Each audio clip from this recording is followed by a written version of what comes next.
Thank you for joining us here once again on Food for Mzansi's hashtag Gather to Grow. This is a weekly session that we host on Twitter Spaces, and it is such a pleasure to be back with you once again. And this week we're focusing on blueberries and blueberry production, getting to know what's happening in terms of the landscape. Is it viable for farmers to get into? How, intensive is it? What are the costs involved? And I'm very happy to have my speakers join us to talk more on it. As you know, my name is Dawn Numdu. For those that are new to the space, I host these sessions weekly, and it's really great to be back and to be able to share some information with you. I'm going to start with a round of introductions just to get to know who our speakers are.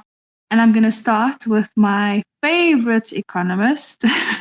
He's an agricultural economist because he actually has to step out before we end the session. He was very happy to join my very last minute request to give us some inputs on tonight's topic. So thank you so much, Tabile. Nkunjana is, of course, an agricultural economist with the National Agricultural Marketing Council. Welcome, Tabile. Thanks, Don. Looking forward to a productive engagement and, of course, to also learn a bit about the industry. I know no one always knows everything about it, so I'm looking forward to it. As you said, I'm just an economist within the National Agricultural Marketing Council. Basically, that's what I do. Thank you so much for always being willing to talk to us and sharing your knowledge and skills and all of your input on our topics that we do here weekly. So thank you so much, Tabile. My next guest I met very recently. She's an absolutely dynamic young woman in the space, and she's here to share more about her experience working with a specific crop. She's currently working at Indigo Berries here in Wellington, which is a stone's throw away from where I stay. Cindy, thank you so much for being here. Maybe just more about who you are, where you're from, what got you into agriculture, and where this amazing journey of yours started. Thanks. Hi, Dawn. Hi, everyone. My name is now Cindy. So people, they call me Cindy. Originally from Eastern Cape in a small town called Bizana. I studied agriculture in high school, and I actually had passion for agriculture from just having a vegetable garden at home, and I actually fell in love with the whole farming. I studied agriculture at CPUT in Wellington campus. I did crop production, I have a BTech. Basically, I've been around with some of the farms around Wellington. I've been with Reliance Compost Company. That's where I gained my experiential learning. I also was briefly part of a small company called Bosman Adama, and I joined United Exports in 2019 through a graduate program, and then I got permanent. That's where I've been since 2019. Thank you so much, Cindy, for sharing a bit about your experience, your work experience, and journey within the sector. And I can just see you just flourishing and doing so much more. So everything of the best, this journey that you're on. So great to have you with us. My next guest is Kwakona, did a BTech in crop production, also within the blueberry field. So maybe just an introduction of who you are, where you're from, what got you into agriculture. Thanks. Hi, Dawn, and hi, everyone. My name is Kwakona, as stated. I'm also from the Eastern Cape. I moved to the Western Cape in 2016 to pursue a BTech in agricultural crop production. I'm also working at Indigo Berries. I joined the company in 2021, and before that, I was in the palm industry. So I'm currently an assistant manager on the farm. Thank you so much. Absolutely amazing. And I love it when women are in positions that give them the power to make decisions and that they can just thrive and make the most of it. So thank you so much for being here and for sharing your knowledge on this specific commodity. So we're looking forward to having you and picking your brain as well, Kwakona. Thank you so much. Now I'm going to give Tabile just a chance to give us, just a short breakdown or overview of the industry. What does the industry look like in South Africa? How much are we exporting? Because I know that, as I understand it, or at least as part of my research that I was doing in preparation for tonight, there are 3 large producers in South Africa. So it's Berry World, Haygrove, and United Exports, which Cindy and Kwakona are both part of. So I just wanted to get a bit of understanding of the landscape. Tabile, would you maybe like to take this one? So blueberry is quite an interesting crop. They have been grown quite for some time. But in recent times, the production in general has picked up, and that it is supported by a number of reasons, or at least factors from the local demand here in South Africa, as well as in the international market, which is driving our exports. If one looks into the primary production in 2020, we have a production of around 20,000 tons of berries, and that it has more than doubled in 2024. And of course, this is an estimation, is around 40 to 50,000 tons. So it's a massive production, and this is, of course, has been driven by the issues around the demand, and of course the benefits that are associated with it. Berries in general are being linked to some related issues like antioxidants and other things that are associated with it. So those are some of the issues that are driving the demand. But of course, because it's an exotic crop or plant, it is mainly, or at least it is dominantly consumed in developed countries, which is why even our market, if one looks into it, the United Kingdom is dominating that. But of course, we are gaining a lot of traction within the Middle East, the Far East countries like United Arab Emirates, Saudi Arabia, Far East Asia, and all those countries are getting into that market. And also, of course, because South Africa is within the southern hemisphere of the world, so it tends to compete with the huge producers in South America, the Perus, the Chileans, Australia, and so forth. So it is becoming a competitive market, but at least because for now the berries remain produced relatively lower than what the consumers demand. So it remains a crop that one would go for, but of course it requires a bit of investments, because even one is to look into the mode of production in South Africa, you can tell that it is generally an expensive crop to produce, because one will need to have be it producing it under tunnels or nets. So it's quite a crop that requires a bit of investment, and it can be tedious if one does not understand a bit about it. So yeah, it has been growing a little bit, well, significantly actually, along with the strawberries. So of course, as I said, that is related to the demand that we have seen over the years. And of course, it is quite labor intensive. So it's one of those crops that if it's to grow in terms of production, it tends to bring a lot of labor, creating jobs, particularly in the province of Western Cape, which dominates its production, and also parts of Limpopo, and then some few other parts of the country or provinces beginning to also produce berries. But they sometimes have an issue with the prices, as we have seen, I think, not so long ago in South Africa, when there was limited export, and then the prices locally, they plummeted a little bit. But as of today, at least the tons, they still remain relatively conducive for the producers. And of course, it has been growing in gross value terms since 2010, and that number has been rapidly increasing from 2015 until today. So thanks, Tabile. I think you've really, set the scene in terms of what it looks like, what farmers should be aware of when it comes to this specific commodity. So thank you so much for that.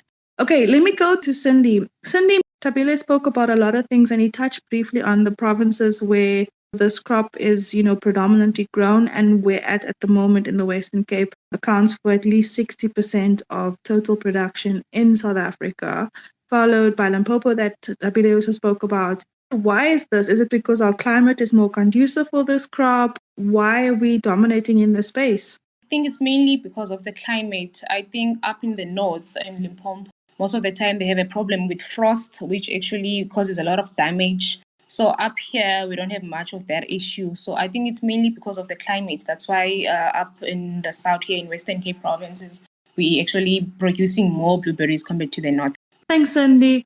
Kwakhona, maybe you can take the next one, just in terms of, production timelines. When is the best time to plant? What does the production timeline look like for the specific commodity? Also, how long does it take for this tree to actually produce quality fruit for exporting? The best time for a blueberry plant down here in the south is January. I think also depending on the cultivar, because that's where it's in its vegetative stage. And it takes about 1 year for the plant to start producing fruit. Thank you so much for that context. Don't be shy to add more details if you want. Also, just bringing in your experience, with working with the specific commodity. We said we wouldn't get into too much detail in terms of the cultivars that gets planted, because you guys had mentioned that what you plant is very specific for your company and the produce that you're exporting. Let's talk more about how it's grown. There's this huge fuss in our town about this net that was the shade net that was used to cover the blueberries. Maybe you can just talk a little bit to that, Cindy. Blueberries are actually very sensitive. I must say they're a very sensitive product. We mostly struggle with the post-harvest quality. Other than that, during the growing season, it's mainly the pests. Like we struggle a lot. Like at this time of the year, up in Western Cape, we have a lot of problems with thrips. We have a problem with mealybugs, aphids. So we tend to do a lot of spraying, but the main issue is actually during the harvesting season and also the labor. Actually, on my position, being a farm manager, that's actually one of the most difficult parts, dealing with people from different households. It's very nice working with different people from different households is nice, and also it has its challenges. So I must say that it also comes back to just being able to have interpersonal skills, being able to communicate with them, being able to understand where they're coming from. But in general, the product, it comes back to quality. I've heard on the industry in general, last year we didn't do so good, especially with Transnet. It was a strike that happened late last year, I think in October. So that also affected our quality a lot. And at United Exports, we do a lot of exporting. We do a little bit of local, but we mostly export our fruit. So quite a high percentage quality was actually affected severely. So I feel like any other fruit, we know we have a problem with mold. So if your fruit gets to the other side of the world and it's not in good condition, it makes it very difficult for you to find the right price to sell, the right client and all of that. So I feel like being in agriculture in general, being on the fruit industry is very difficult when it comes to making sure that the quality is up to standard till it reaches the customer. And the blueberry is quite fragile. And in fact, all the berries, because I understand that also raspberries have the same issue, blackberries have the same issue, strawberries. So I think like when we actually continue, I think it will really help for people doing research to actually come up with ways that we can use to actually try and conserve, the quality of the fruit. Because at the moment, we're just using SO2 fumigation chambers to just try and make sure that it actually get conserved for that few weeks. It's actually traveling from South Africa to the other side of the world. Thanks, Sandy. You've given us lots to think about and lots to consider. And you also just mentioning to me that another one of our speakers, Abongile, is also with you. So if I can just get him to introduce himself. And then I see another one of our speakers. Guys, I have a full house tonight. I'm so happy. Umxoli, say, introduce yourself and tell us who you are and what got you into agriculture. I would very much appreciate that. Maybe just before we get to Tabile, because there's something specific I want to ask him. Abongile, do you want to maybe introduce yourself via Sandy? Hello, Don, and hello, everyone. I am Abongile. I'm coming from the Eastern Cape.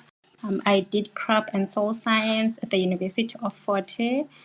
Currently working here at Indigo Berries, came through the graduate program. What actually got my passion for agriculture, I think it's my grandma.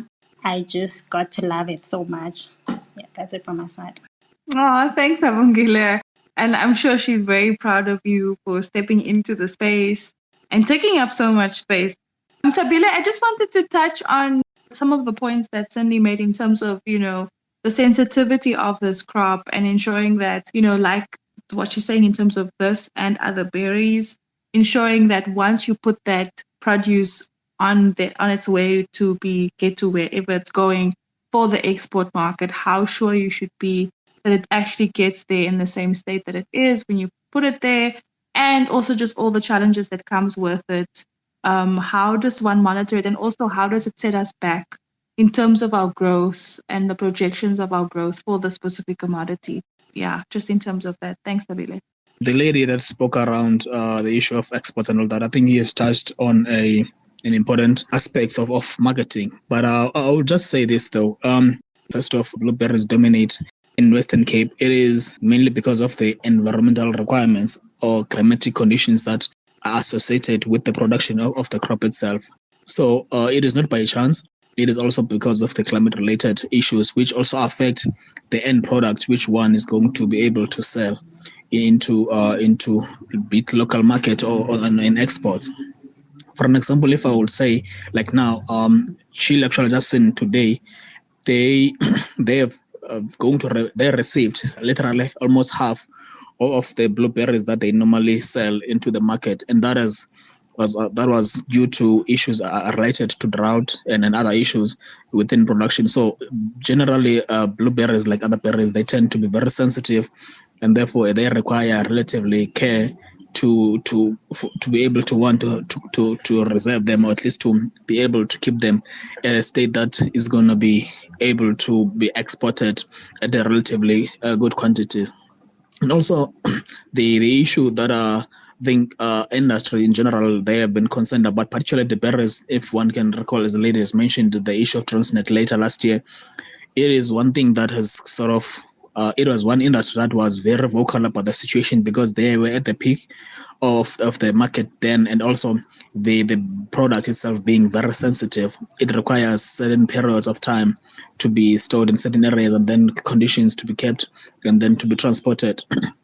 But I think given that the market has relatively been shaken by a number of things, probably the producers, or at least the agribusiness companies that work on the blueberries, they'll probably not get too bad of a value for the crop, because of, as I mentioned, that, like for example, Chile has seen a significant decrease in their production, and of course in Peru, which is the leading producer of berries in general, and an exporter, as a leading exporter per se, yeah. So it has been also reported a bit of issues there. So it might not necessarily be a bad market for the exporters, because of that, and also given that South Africa exports between 70 to 90% of its berries, so it's likely that they will see a bit of some profits. But of course, given that we also had to deal with the issues around the exports, the cost of transportation because of the oil stuff, and also the other issues that are related to the globally political issues that you have seen in Europe. So yeah, in generally, I would say, because unlike any agricultural product, berries tend to be very sensitive. But of course, this is something that is not unique to South Africa. It is as one get into that business, it is within it. So you inherit the risk that come with the production of berries. This is not something that is unique to South Africa, as I said, and therefore market changes tend to be affected differently across countries. But I think for South Africa, maybe it may not be as bad, but of course the quality may not be as good as one expected it. But I think South Africa tends to have quite an advanced form of preserving the produce. I mean, we have been in this market issues for over 20 years now, and we are increasing in numbers, both in value and in quantity. So I'm still positive looking at the outcome. At least the data is gonna show that in the next few weeks we're gonna be able to see how did the Transnet situation affected us. But I think personally I am positive, even though we have seen that some of the issues from the production part, and of course the shipping, the logistic part of things. I'll stop there for now, Don. Thanks. Thank you so much, Tabile. And of course, I'm hoping to also just chat briefly about, the issues around load shedding and how that affects producers. I remember visiting a farm, I think it was in Porterville, and the setup there that's reliant on this constant power supply is very important. And so just the cost involved in that, and how to set up those backup systems, and if it does fail, what happens to the crop itself. I have another one of our speakers. I know that they said that they would be coming in and out as their time is available. These are very busy agriculturalists, so I do forgive them. Mxolisi, if you can just tell us who you are, a short introduction, maybe just what got you into agriculture, and then maybe just a broad comment on the industry and what you enjoy most about working with this specific commodity. Thanks. My name is Mxolisi, a production assistant at Indigo Berries from Mpumalanga. Did my agricultural management course at CPUT. One thing that made me to fall in love with agriculture, I grew in an agricultural background, and I was in an agricultural high school, so that's why I drew my passion for agriculture. I've had like 2 years of working with blueberries, to be precise. And one thing that I enjoyed about this part of agriculture is that a blueberry is a delicate and a very sensitive fruit or product, if I may put it that way. So it makes it even more interesting to actually work with such a difficult fruit or in a difficult industry. That's really interesting. So the challenge is what gets you going and what keeps you motivated to stay with the specific commodity. I love it. Let's touch briefly on, I think there was a few things that were mentioned, and I think Tabile mentioned it also in the beginning, and Cindy, in terms of, people management, because it is such a labor intensive commodity. How labor intensive is it? I also read that all of the berries are picked by hand. So that must be really intense. So maybe if you guys can touch on that, I don't know, between Sydney and Kwakona, if you want to maybe just give your take on this. Kwakona, maybe I can give you a chance to speak. Thanks. Kwakona, are you still with us? So in terms of labor, the fruit is very labor intensive because of its sensitivity. The fruit is harvested by hand, so we source labor. There's basically no machinery that's currently used even for sorting, QC sorting. We use people for that.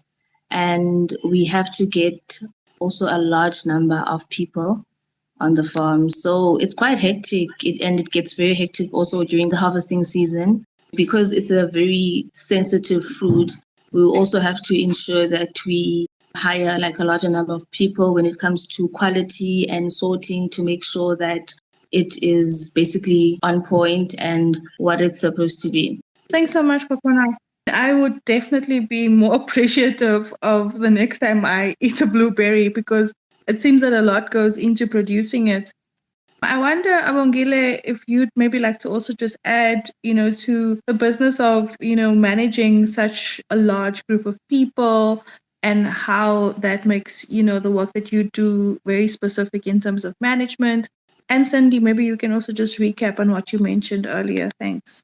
Just to add on with the labor issue, I think it's quite hectic because now we will have to train the large number of people, and it turns out like they're not bringing the same people that already know how to pick the fruit. Now we'll get like people who has never picked the berries, and when they are not trained, that messes up with the quality as well. And also, just to add on, it is the temperature that has an effect. The fruit has to be taken within 1 hour once it has been harvested off the tree. So this crop is definitely super sensitive, and I think it makes your jobs a lot more difficult. I maybe want to just touch on the issue around, load shedding and, power supply and backup systems and how you guys are navigating that at the moment. I think when I met you, Cindy, on the farm, you were actually going through load shedding. It's like, not to worry, we have backup power. But is this a must for all producers farming with this specific commodity? Yes, the whole country is affected by load shedding, but I feel like the agricultural industry is actually affected more. On the farm at the moment, we have backup generators because we have fertigation station. That's how our plants actually get nutrients. So we have to make sure that the fertigation and the irrigation is up and running the whole time. Otherwise, it messes up the whole chain. That is actually very expensive on the farm at the moment because now we have to actually get diesel. That is all expensive self to actually make sure that those backup generators are up and running when there's no load shedding. So it's really, really affecting us. But good news, I saw an article yesterday that there's a petition to actually get agriculture to be declared as an essential service and for the load shedding not to affect the farm. So I hope that will actually pull through because it would really help the farmers a lot, really. And I see on the poultry industry, it's really affecting those farmers as well. There are farmers that literally rely on electricity. So it's really bad. And that's what I'm going to say for now, Dawn. Yeah, no, definitely. I think everyone in this space, if you're in agriculture, if you're outside of agriculture, it's definitely affecting, what you do day to day. I see we have a nice comment here saying, see Inspiration Farms about blueberry cooling. Don't know if Paula is still with them. She's a gem.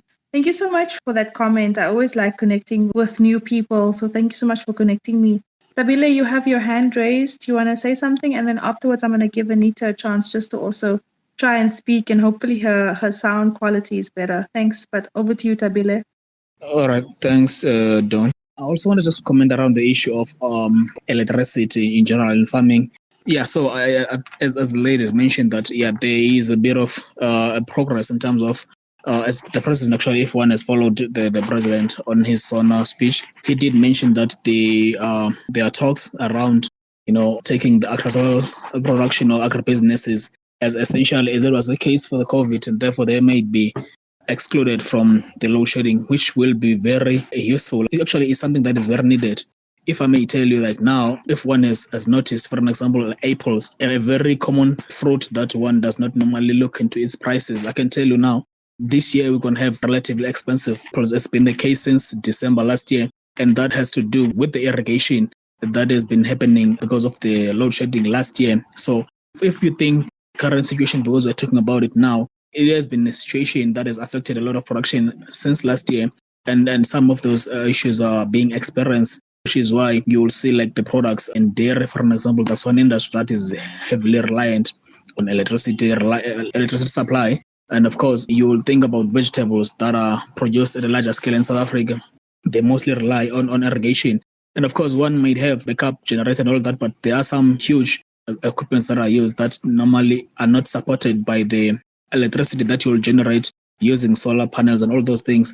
And of course, if you're bringing the issue of diesel, as the lady has mentioned, at the moment is quite expensive. And I think it's going to remain that way, given that we are still in the midst of the conflict that is escalating in the Black Sea. And now there are also issues within China and the US. So it looks like it's going to be the situation for now, but hopefully the issue around, I think the task team actually is doing a very good job. Well, one day, as part of it is actually alerting that some colleagues from the TTIC. So they are doing a very good job, especially for the processed products, because as much as we have been looking into the products that are just generally available, but there are products that we might literally run out of because of the current situation. And of course, to export the goods that we have, citrus products that are normally needs to be in a good shape and also be kept at certain conditions. So it is quite a sensitive situation that I think we are not giving it the attention that it deserves, but hopefully the issue of excluding it from the load shedding will definitely assist. Thanks, Tabile, and always great to get that broader global perspective from you in these sessions, just to keep in mind that besides our current struggles, there's a whole bigger picture happening. So thank you so much for sharing that and bringing that home again. Anita, do you want to maybe try and say something? I really want to hear your voice, to be part of the conversation.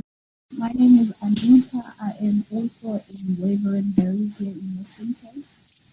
And I studied agricultural management both in plant and animal breeding. While I was working with animal production, I would say that I'm more passionate about animals anymore, so I went into plants when the love for plant production grew. And then I started working for United as one of the graduates in the graduate program. And at the moment on the farm, I'm based on the education side with the nutrition and also the cold chain. As you have already touched on the load shedding part where it's like a problem, it is really, really, really a problem. Because mostly in the cold room, we have if the temperatures of the blueberry if we have high temperatures, low temperatures, the shelf life of the berry is shortening.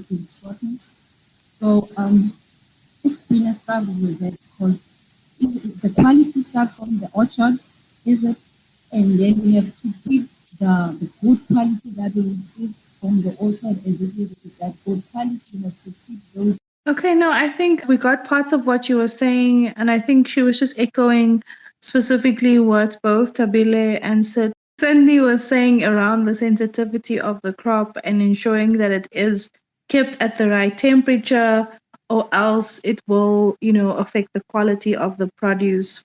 I'm going to try and bring Nkolisi back into the conversation. I think Cindy spoke about the type of pests and diseases that one should be aware of. But if you can just recap that. And then also, I just want to ask, is it very difficult for new producers to get into this commodity? Or is it a case of you have to go big or go home with a specific crop? On the pests and diseases, they're actually a big challenge and they need to be managed like at an instant. Because if you take your time or if you don't look into that, then it somehow affects your quality, it somehow affects your harvest at the end of the day. Regarding pests and diseases again, so it is very important that you make sure that you do it the right way, because at the same time, even if you're trying to manage it, if you do it the wrong way, you're still going to have an effect at the end of the day. Kokona, do you want to say something? Yes, Don. I just wanted to add on what Mxolisi is saying, just to elaborate more on the pests and the diseases that the blueberry plant most often experiences. I think, like Cindy said, she mentioned the thrips, she mentioned the mealybug and the aphids, but there's one destructive pest that no blueberry farmer should have or wants, and it's the fruit fly. It's a very destructive pest, mainly targets ripe fruit. So scouting is a very important part of the, what should I call it, daily farming. Scouting, irrigation, fertigation. Scouts need to be on point every day, keeping record, tracking, looking at the traps, cleaning at the traps, because like I said, the fruit fly, the adult flies are present throughout the year and they have to be monitored. Should they not be monitored, obviously they will lay their larvae inside the fruit, and once the fruit is ripe, they will basically destroy the fruit. So I just wanted to add more on what Nkosi was saying when it comes to pests and diseases. Of course, also they will also have other blueberry diseases like the botrytis, the blueberry rust, and the Alternaria, if I'm pronouncing it right. Thank you so much, Kokona, and thank you so much just for specifying that specific, pest that farmers should definitely look out for. I want to maybe just, get someone just to talk about, how viable is this specific commodity? Is it a case of go big or go home? Because I think in this space and often in the conversation that we have on Gather to Grow, it's always about looking at alternatives to diversify, exploring new commodities, looking at these niche commodities for new farmers or new producers or people who are on a commercial level and want to maybe invest, to produce another crop. Tabile, maybe you can take this one. I'm not sure if any of my other speakers would also like to take it, but what is your take on it? Actually, it has been a very lucrative business for a minute. And of course, it's any business is risky. So the riskier the pushing, sometimes the better the chances that one going to make a profit out of it. For an example, if one is to look into a tonnage of berries in general, and excluding strawberries, which tend to have lesser expensive tonnage compared to this, but then of course that varies from the cultivars and also forth. So it is a very good investment. Then again, as I said earlier, nets that you'll see when you are traveling and around Ceres towards the Wellington parts and all those areas entering Western Cape, and the tunnels, they require an amount of money for one to get into. So it is quite costly, but I think it is the cost tends to be worth it a number of times, except when the situation happens, like as I'm mentioning earlier on, that there was a situation where we had relatively lesser prices at one point because of the market, because South Africa could not export. I just cannot remember that year. It was one of those things, but in general, it remains a good crop that one can invest in. And also because at the moment we're still looking into the issues with the economy, global economy, that tends to be an issue. So because as I said that berries are superfoods, so they are not necessarily consumed to get one, like a staple food, but they are like sort of a luxury kind of food. So it is important that the developed countries, or at least mostly the buyers, they have their economies going or doing very well, so that they can be able to to buy the produce. Other than that, I think it is generally a very expensive crop that one can always venture into and tends to make money out of it. But it's risky, as I said, because as the ladies are saying, it is important to have like quite a number of things that are in your head in terms of how to deal with the the production in general, even the other things from the production part of it until it ends into the hands of a consumer. If I can just give you numbers for an example, like now, if you are to look into the berries, that's the raspberries, blueberries, blackberries in generally. In 1990, South Africa when was the numbers began to be at least recorded around this, we only produce around 600 tons of berries, but as we have increased our production over time, now we are standing at least for around 5,000 for some, and of course it differs from the blueberries, raspberry, and so forth. And of course, the massive growth was also observed in strawberries, which increased by over half for over the past 15 to 20 years. So it tells you that as much as it's risky business, a lot of people are getting into it and they are making a killing out of it, because tonnage sometimes can go as far as 40 grand, depending of course on the time and also on the when you're going to be getting your product into the market. Because in South Africa there are some folks that are still exporting it, because for an example Chile is not into the market as it used to be, because it's also our committing supplier, as it is the case also for the avocados, because of the climate relations that we have, or at least similarities we have within those countries. I will stop there, Don. Hopefully the other colleagues can expand a bit on that, or maybe something different. Thanks. Yeah.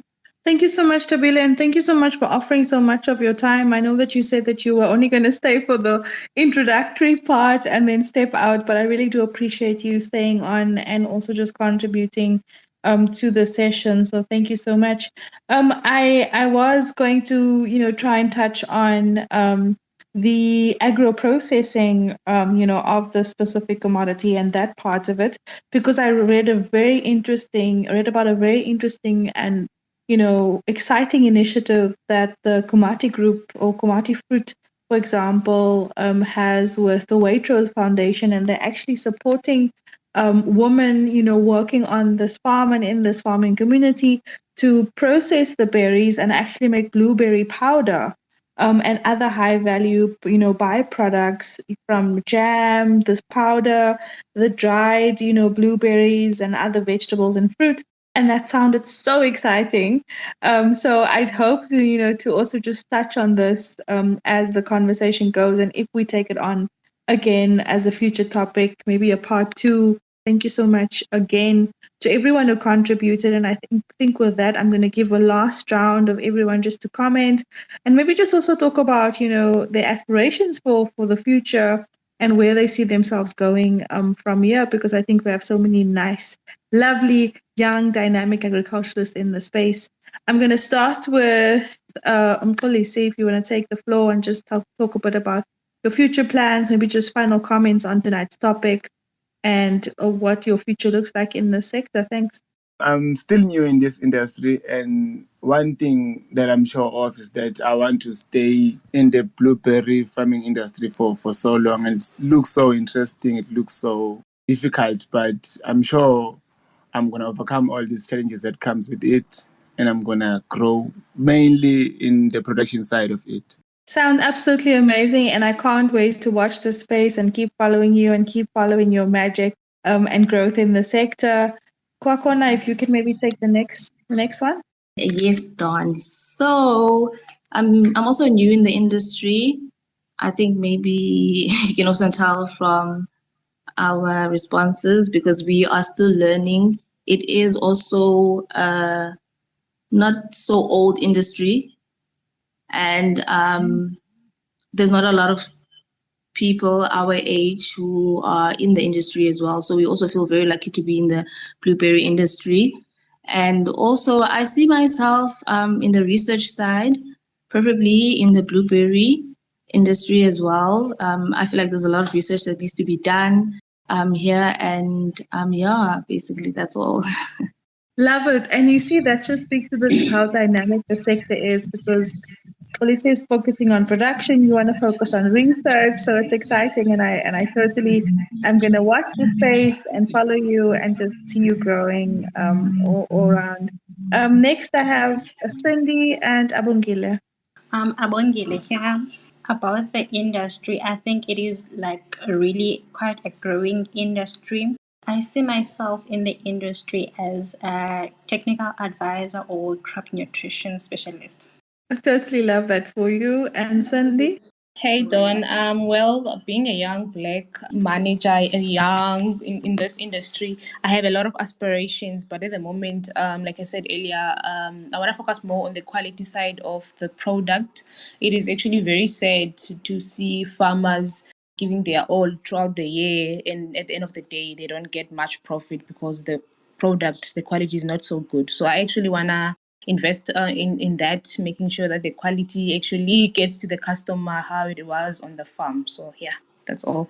Thank you so much. Always keeping that product and product quality top of mind, Cindy. So thank you so much. Billy, I'm going to give you the last words just because you opened for us as well. Just in terms of, positive outlook for the year. 2023 is going to be absolutely amazing. Despite the challenges we push through, we're a resilient industry. And so just like a last comment from your side, thanks. Just like to commend the ladies that are mainly from Eastern Cape. Kudos to them. I know that our province tends to be behind, particularly on certain products. We tend to do very well in livestock. So I'm glad that they are there doing pretty well, may say, within such industries that are small but still very important and lucrative industries. So kudos to them. Hopefully they continue, and hopefully they tend to again get into the production part of things than to being more onto the technicalities of things and all that, because money is in the land. So the more they get their hands dirty, the better their prospects and in life and all that, particularly within the agricultural sector in South Africa. As far as production is concerned, I would say this, that projections they are looking very positive for the blueberry production in general, and even strawberries. Actually, it's been projected to be going to go up, and this is, of course, as I said earlier, it is being fueled or driven by the issues around the demand because of the benefits that comes within the consumption of the crops. I mean, South Africa is pretty much doing well in this, and of course our market, which is mainly the United Kingdom, appears to be struggling at the moment because of economic issues. But I think as we're gonna weather the economic woes, and hopefully the recession that is anticipated won't hit these countries as bad as the previous ones have been. And also remember the COVID issue. Some countries are still recovering to that. So it is important that countries that we trade with, they tend to be doing well as well as economically. That's one of the reasons we tend to focus, or at least pushing towards the opening of the market in the East Asia, Far East, to get those access to the populations and the economic prospects that are there. So it is important for the industry in general, particularly for these ones. It looks like they are growing there as well. So I'm hopefully that 2023 won't be as bad as we anticipate. So yeah, I will leave it there, Don, and also thank you for letting me be part of the space today. I was not aware of it also because of other commitments, but I'm glad I was part of it. Thanks again, and also to the ladies and the gentlemen that were part of the space. I've managed to learn a couple of things, and thanks for that. Thank you so much. You are a gem as always, Tabile, and I'm so happy to be able to connect with you. I think we've come to the end of tonight's discussion. Wanted to say thank you so much to everyone who contributed, everyone who listened in, everyone who just, you're here weekly, and I really appreciate that. So thank you so much. I think we got a lot out of tonight's conversation. Hats off to all of the dynamic young women and men who joined tonight, and everything of the best with your career in agriculture. And I will keep following you guys and keep connecting with you as we grow together and gather to grow in this space. So thank you so much. Have a good evening, everybody. Thank you once again, and everything of the best. Bye bye for now.